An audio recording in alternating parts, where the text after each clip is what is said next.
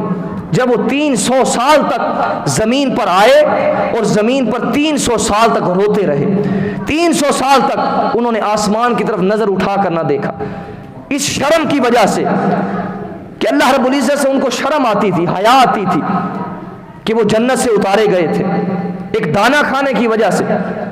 مگر حضرت آدم علیہ السلام 300 سال تک، تفاسیر کے اندر آتا ہے کہ پوری روئے زمین پر سب سے زیادہ جو روئے ہیں وہ حضرت آدم علیہ السلام روئے ہیں، 300 سال تک روئے ہیں۔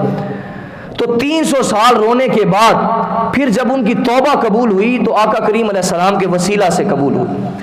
تو انبیاء کرام کی زندگی کے اندر بھی یہی عقیدہ پایا جاتا ہے، صحابہ کرام کے ہاں بھی یہی عقیدہ پایا جاتا ہے کہ اللہ رب العزت کی برگزیدہ شخصیات کا وسیلہ اگر رب کی بارگاہ کے اندر پیش کر دیا جائے تو اللہ رب العزت خالی نہیں پلٹایا کرتا بلکہ خالی جھولیوں کو بھر دیا کرتا ہے۔ تو ہمیں چاہیے کہ اگر اللہ رب العزت کی بارگاہ کے اندر اگر ہم معرفت حاصل کرنا چاہتے ہیں، اس کی رضا اور خوشنودی حاصل کرنا چاہتے ہیں، تو پھر اللہ والوں کی صحبت، اللہ والوں کی سنگت اور رفاقت ضروری ہے، اللہ والوں کی صحبت ضروری ہے۔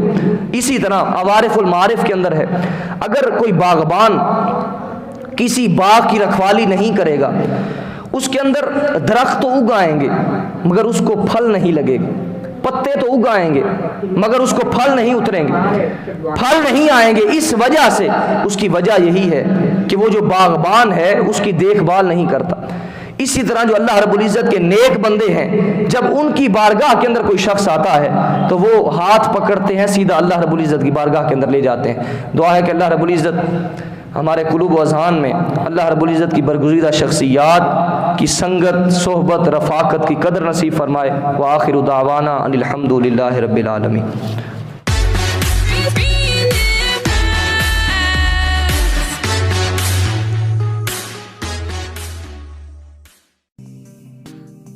Hey there.